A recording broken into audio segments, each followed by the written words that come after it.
Bienvenue dans l'épisode 2 d'Excel consacré aux fonctions conditionnelles. Dans cet épisode, l'objectif est d'utiliser la fonction si de façon simple et également de façon complexe ou imbriquée, ainsi que la formulation des conditions associées avec les opérateurs et autres fonctions comme les fonctions et ou.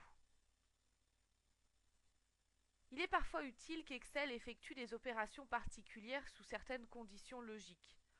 Autrement dit, que les actions soient différentes en fonction du résultat d'une cellule. Pour effectuer ces tests, il faut utiliser la fonction si. Dans notre premier exemple, nous souhaitons savoir dans cette colonne si les devis peuvent être potentiellement acceptés, c'est-à-dire si le montant proposé est inférieur au budget. La fonction conditionnelle est donc la fonction si, qui comprend trois arguments. Le test logique, c'est la condition qui doit être remplie et qui renvoie soit vrai, soit faux. L'argument valeur si vrai, c'est la valeur ou l'action qui doit être affichée ou exécutée si la condition du test logique est remplie. Et l'argument valeur si faux, qui est la valeur ou l'action qui doit être affichée ou exécutée si la condition du test logique n'est pas remplie. L'écriture d'une fonction si est simplement la traduction d'une phrase en français dans un langage compréhensible par Excel. Si nous reprenons notre exemple, nous voulons savoir si le montant proposé pour le devis, c'est-à-dire la valeur en cellule D5, est inférieur ou égal à mon budget, c'est-à-dire la valeur disponible en cellule E4. Mes arguments sont séparés par un point-virgule. Si c'est vrai, ça veut dire que le devis peut être potentiellement accepté. J'afficherai alors la valeur OK. Si c'est faux, et donc que le devis proposé est supérieur à mon budget, j'afficherai la valeur non OK. Cette formule traduit donc la phrase « Si le montant du devis proposé est inférieur à mon budget, alors j'affiche OK. Sinon, j'affiche non OK. » Le montant étant bien inférieur à mon budget, le devis peut être accepté. Si je change ici le montant en 18 000 €, le devis ne pourra pas être accepté. Il faut ensuite que j'étire la formule.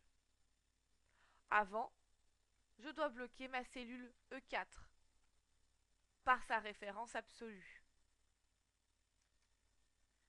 J'étire ma formule et j'obtiens donc, pour chacun des montants de chaque devis, si la valeur est dans le budget ou non. La condition peut prendre de multiples formes. Le cas le plus simple est la comparaison logique de la valeur ou d'une cellule. Sous la syntaxe, une première valeur est comparée à l'aide d'un opérateur par rapport à une seconde valeur. Dans notre exemple ici, D5 inférieur ou égal à E4. Les opérateurs peuvent être les suivants: égal, différent, inférieur strictement, inférieur ou égal, supérieur strictement ou supérieur ou égal. Dans tous les cas, la condition est soit vraie, soit fausse, ce qui détermine donc par la suite le chemin pris par la fonction si. Faisons un deuxième exemple. Je souhaite ici proposer une remise à certains de mes clients en fonction du montant de leur commande. La remise sera de 2% si le montant de la commande est supérieur à 10 000 €. J'écris donc la formule. Si le montant de ma commande présent en cellule D16 est supérieur ou égal à 10 000 €, j'offrirai alors une remise de 2%. Sinon, aucune remise. Et je valide. J'étire ma formule pour vérifier. Lorsque le montant est inférieur à 10 000 €, il n'y a bien aucune remise qui est acceptée. Les autres exercices du TD1 vous permettront de vous entraîner sur les fonctions conditionnelles simples.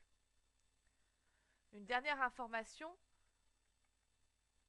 consiste à expliquer que la condition peut également contenir une autre fonction.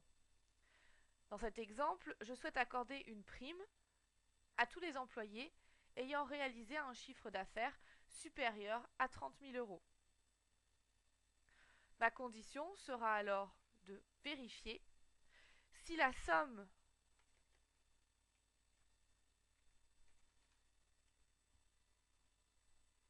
de ces trois valeurs est supérieure ou égale à 30 000 euros. Si c'est le cas, j'offrirai une prime de 500 euros. Sinon, une prime de 0.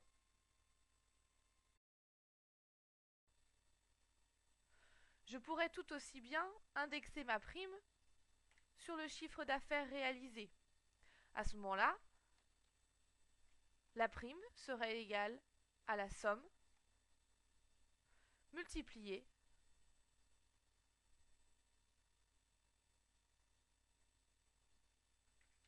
par 10%.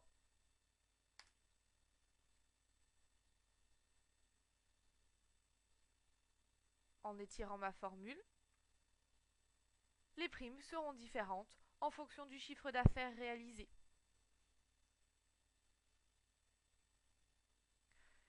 C'est un premier exemple d'imbrication de fonctions. L'imbrication implique d'utiliser des fonctions à l'intérieur d'une autre fonction. C'est particulièrement utile puisque dans certains cas, plusieurs tests peuvent être nécessaires pour résoudre un problème. Il y a alors plusieurs conditions logiques à vérifier et différentes solutions sont possibles. La première est l'imbrication de si. Nous allons réaliser deux tests conditionnels, le deuxième intervenant généralement dans la valeur fausse du premier test conditionnel. Cela implique donc la création ou l'imbrication d'une deuxième formule conditionnelle à l'intérieur de la première. La gestion de la formule devient complexe et il faut donc avoir une bonne compréhension structurée des tests à effectuer. Dans mon premier exemple, je souhaite accorder une prime d'ancienneté à mes salariés. Les employés étant présents dans l'entreprise depuis plus de 5 ans auront une prime de 500 euros. Ceux depuis plus de 3 ans auront une prime de 250 euros. Et enfin, ceux qui sont dans l'entreprise depuis moins de 3 ans auront une simple prime de 100 euros. Il y a donc différentes conditions à vérifier. Ceux qui sont là depuis plus de 5 ans, ceux qui sont là depuis plus de 3 ans, et les autres. Je vais donc commencer par vérifier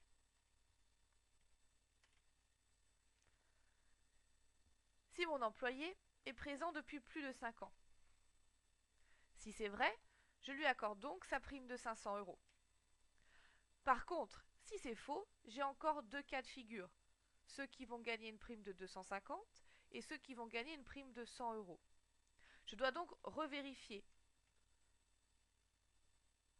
si l'ancienneté est supérieure ou égale à 3 ans. À ce moment-là, si c'est vrai, la prime sera de 250 euros. Sinon, la prime sera de 100 euros. Je pourrais très bien avoir une condition supplémentaire avec un autre si imbriqué. Mais ici, dans mon exemple, je n'ai que 3 possibilités, et donc 2 conditions. Je ferme mon premier si, et je ferme le deuxième. Notez que sur Excel, pour vérifier que toutes vos fonctions ont bien été fermées, vous avez la possibilité de regarder la couleur de vos parenthèses. J'étire ma formule pour vérifier les différentes valeurs proposées. Il n'y a pas de limite à l'imbrication. Si besoin, on peut continuer à imbriquer un autre si dans le deuxième. Cela rajoute en complexité, il faut faire attention à tester chaque cas pour vérifier qu'il n'y ait pas d'erreur. Autre problématique, je souhaite vérifier deux conditions simultanément. Dans ce cas, le deuxième test intervient dans la première condition du si. Seulement, on cherche à combiner deux tests l'un avec l'autre et on utilise donc les fonctions logiques et les fonctions logiques ou qui permettent de vérifier le résultat de deux conditions simultanément. Dans mon exemple, je souhaite accorder une prime de fin d'année à tous mes employés étant présents dans l'entreprise depuis plus de 3 ans et ayant réalisé un chiffre d'affaires supérieur à 25 000 euros. Je suis toujours dans une formule conditionnelle et cette fois-ci, j'ai deux tests logiques à vérifier en même temps. Je vais donc utiliser la fonction et qui me permet d'ajouter différents tests logiques, 2 au minimum, voire plus. Le premier, c'est de vérifier si l'ancienneté est supérieure ou égale à 3 ans. Mes arguments sont toujours séparés par un point-virgule. Et le deuxième test est de vérifier que le chiffre d'affaires réalisé est supérieur ou égal à 25 000 euros. Si ces deux conditions sont vraies, alors j'accorderai une prime de 500 euros, par exemple. Sinon, la prime de fin d'année ne sera que de 100 euros. Et je ferme ma structure conditionnelle. Lorsqu'on utilise une fonction « et », les deux conditions doivent être vraies pour valider le test logique. Par exemple ici, mon employé a bien gagné plus de 25 000 euros et a plus de 3 ans d'ancienneté. Par contre, dans ce cas-là, mon employé a bien gagné plus de 25 000 euros, mais n'est pas présent dans l'entreprise depuis plus de 3 ans. Sa prime sera donc de 100 euros. Si notre problématique était de dire que soit l'ancienneté devait être supérieure à 3 ans, soit le chiffre d'affaires réalisé supérieur à 25 000 euros, on utilise alors la fonction OU,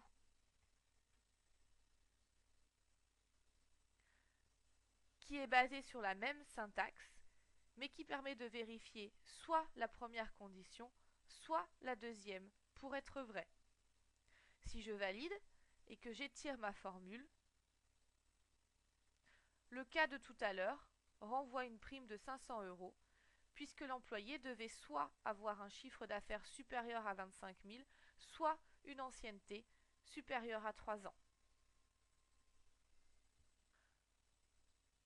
Lorsqu'on rentre dans une formule complexe, un assistant disponible dans la partie formule permet de faire des évaluations.